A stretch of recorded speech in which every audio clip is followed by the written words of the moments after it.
నిత్య కళ్యాణం పచ్చతోరణంలా తళతళలాడాల్సిన నవ్యాంధ్ర రాజధాని అమరావతి దీపాన్ని ఆంధ్రప్రదేశ్ ముఖ్యమంత్రి ఫ్యాన్ పార్టీ అధినేత వైఎస్ జగన్ తన చిక్కటి చిరునవ్వుతో ఊదేసి ఆ రాష్ట్రాన్ని గాఢాంధకారంలోకి నెట్టేసి నేటికి అంటే డిసెంబర్ 17వ తేదీకి సరిగ్గా 4 ఏళ్లు పూర్తి చేసుకుంది.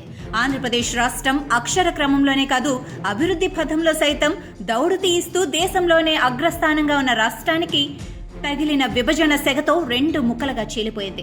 ఆ క్రమంలో నవ్యాంధ్ర రాజధాని అమరావతి ఏర్పాటుకు అసెంబ్లీ వేదికగా ప్రతిపక్ష నేతగా వైఎస్ జగన్ అదే చిక్కటి చిరునవ్వుతో మద్దతు ప్రకటించి ఆ తర్వాత జరిగిన ఎన్నికల్లో అంటే 2019 అసెంబ్లీ ఎన్నికల్లో ఏపీ ముఖ్యమంత్రిగా బాధ్యతలు చేపట్టిన ఆయన 2019 డిసెంబర్ 17వ తేదీన తన చెరగని చిక్కటి చిరునవ్వుతో ఆంధ్రప్రదేశ్కు 3 రాజధానులంటూ అదే అసెంబ్లీ సాక్షిగా ప్రకటించడంతో రాష్ట్రంలో రేగిన అలజడి నేటికి చల్లారలేదు. అంటే ఆ నిప్పుల కుంపటిని రాజేసిన ఆ అగ్గి వీరుడు గురించి ఎంత చెప్పుకున్నా తక్కువే అవుతుంది. ఈ 3 రాజధానుల ప్రకటనతో దాదాపుగా అమరావతి ప్రాంతమే కాదు రాష్ట్ర వ్యాప్తంగా ఆందోళనలు మొదలయ్యాయి. రాజధాని కోసం భూమిలిచ్చిన రైతులు నాడు ప్రారంభించిన ఆందోళనలు, నిరసనలు, ధర్నాలు నేటికి కొనసాగుతూనే ఉన్నాయంటే ముఖ్యమంత్రిగా ఆ గద్దెనెక్కిన ఆ జననేతకు ఇసుమంతైనా కనికరం లేదని స్పష్టమవుతోంది. ప్రపంచంలోనే అతిపెద్ద ప్రజాస్వామ్య దేశమన్న భుజకీర్తులు తగిలించుకున్న భారతావనిలో ప్రజలే దేవుళ్లైనా పాలకుల వల్ల తమకు కష్టం నష్టం దాపురించిందంటూ రాజధానికి భూములిచ్చిన రైతులు ఆ దేవదేవుడు తిరుమల వెంకన్నకు తమ గోడు వివరించుకునేందుకు న్యాయస్థానం నుంచి దేవస్థానం వరకు పాదయాత్ర చేపట్టినా, అలాగే ప్రతిపక్ష నారాయణుడు సూర్య భగవానుడికి తమ బాధలు చెప్పుకునేందుకు అమరావతి నుంచి అరసవెల్లి వరకు పాదయాత్ర చేపట్టినా, ఆ సమయంలో రక్షక భట వర్గాన్ని అడ్డం పెట్టుకుని ఈ జగన్ చేపట్టిన అమానవీయ దాష్టికాలు ఒకటా రెండా వాటిని చూసి లోకమే విస్తుపోయిందంటే పరిస్థితి అర్థం చేసుకోవచ్చు.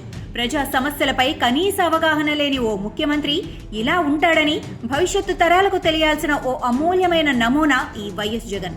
ఇంకా చెప్పాలి అంటే ప్రజల కష్టాలు పట్టించుకోకుండా ఇనుప పరదాల మాటన పాలన సాగిస్తున్న కొత్త దేవుడి తరహాలో ఈ ముఖ్యమంత్రి పాలన ఉందన్నది సామాన్య జనం ఉవాచ. దేశంలో ఏ రాష్ట్రంలో లేని దరిద్రమంతా ఆంధ్రప్రదేశ్ రాష్ట్రంలోనే తాండవిస్తోందన్న చందంగా ప్రస్తుత పరిస్థితులు తయారయ్యాయనేందుకు రాజధాని లేని రాష్ట్రంగా నవ్యాంధ్ర తయారైందన్నది సుస్పష్టం. పోనీ 4 ఏళ్ల క్రితం ముఖ్యమంత్రిగా వైఎస్ జగన్ 3 రాజధానుల పేరుతో ప్రకటన చేసినట్లు ఎగ్జిక్యూటివ్ క్యాపిటల్ గా విశాఖపట్నంలో కానీ, లెజిస్లేటివ్ క్యాపిటల్ గా అమరావతిలో కానీ, జ్యుడిషియల్ క్యాపిటల్ గా కర్నూలులో కానీ ఒక ఇటుకైనా పడి కార్యాలయాలకు శంకుస్థాపన జరిగిందా అంటే అది లేదు. రాజధానుల ప్రకటనలు చేయటం, ప్రజలను రెచ్చగొట్టడం, ప్రాంతాల మధ్య వైషమ్యాలు ఎగదోయటం, ఆ మంటల్లో చలి కాచుకోవటం ఫ్యాన్ పార్టీ అధినేత వైఎస్ జగన్ కు రివాజుగా మారిందన్న ఓ ప్రచారం అయితే ఇప్పటికే జనబాహుళ్యంలోకి బలంగా దూసుకుపోయింది, పోతోంది కూడా. మళ్లీ ఎన్నికలు సమీపిస్తున్నాయి. మరోసారి గద్దెనెక్కేందుకు అంది వచ్చిన ప్రతి అవకాశాన్ని పక్కాగా సద్వినియోగం చేసుకునేందుకు శక్తివంచన లేకుండా ఫ్యాన్ పార్టీ అధినేత వైఎస్ జగన్ తమ వంతు ప్రయత్నాలు ఇప్పటికే ప్రారంభించారన్న ఓ ప్రచారం అయితే వాడి వేడిగా కొనసాగుతోంది. అలాంటి వేళ ప్రజలు అత్యంత జాగరూకతతో ఏ మాత్రం అలక్ష్యం, అలసత్వం, ఆదమరపు ప్రదర్శించకుండా ఓటు అనే వజ్రాయుధంతో సైకోయిజానికి పరాకాష్ఠగా ఉన్న వైఎస్ జగన్ పాలనకు ముగింపు పెట్టాలి. ఇంకా చెప్పాలి అంటే ఇటీవల తెలంగాణ అసెంబ్లీ ఎన్నికల్లో ఓటరు ఇచ్చిన స్పష్టమైన తీర్పు వంటిదే చైతన్యవంతులకు ప్రతీక అయిన ఆంధ్రప్రదేశ్ ప్రజలు సైతం ఇవ్వాలి.